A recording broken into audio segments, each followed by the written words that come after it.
এই ছেলেটি হরিণের ভয়ে গাছের উপর উঠে গিয়েছিল, কিন্তু ওই হরিণটা আসলে ছেলেটার কাছে সাহায্য চাইছিল। ছেলে বুঝতেই পারলো না, সে নিচে নামতে ভয় পাচ্ছিল। হঠাৎ করে ছেলেটার চোখ পড়লো হরিণটার শরীরের উপর। সে দেখে হরিণটার গায়ে কেউ তীর মেরেছে। হরিণটা আস্তে আস্তে চলে যেতে লাগলো। তখনই ছেলেটা গাছ থেকে লাফ দিয়ে নিচে নামলো। হরিণটা সঙ্গে সঙ্গে ছেলেটার কাছে চলে এলো। ছেলেটা চুপচাপ দাঁড়িয়ে রইলো, কারণ তার ভেতরে ভয় যদি হরিণটা তাকে মেরে ফেলে। কিন্তু হরিণটা কিছুই করলো না। ছেলেটা যখন তীরটা বের করার চেষ্টা করলো, তখন হরিণটা ব্যথায় লাফাতে লাগলো। ছেলেটা ভাবলো এখন কি করব।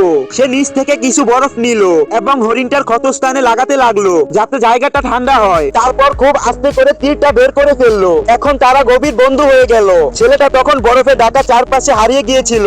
হঠাৎ সে তার দাদুর একটা জিনিস দেখতে পেল। সেটা দেখে সে কেঁদে ফেললো, কারণ সেখানে তার দাদু ছিল না। কিছুক্ষণের মধ্যেই সে ঠান্ডায় অজ্ঞান হয়ে গেল। ঠিক তখনই একটা ছোট ইঁদুর এসে তাকে বলতে লাগলো, তোমার দাদু এসে পড়েছে। তার দাদু এসে তাকে দেখে নিজের শক্তি দিয়ে আবার তাকে সুস্থ করে দিলেন। ছেলেটা উঠে বসলো এবং দাদুকে দেখে অনেক খুশি হয়ে পড়লো।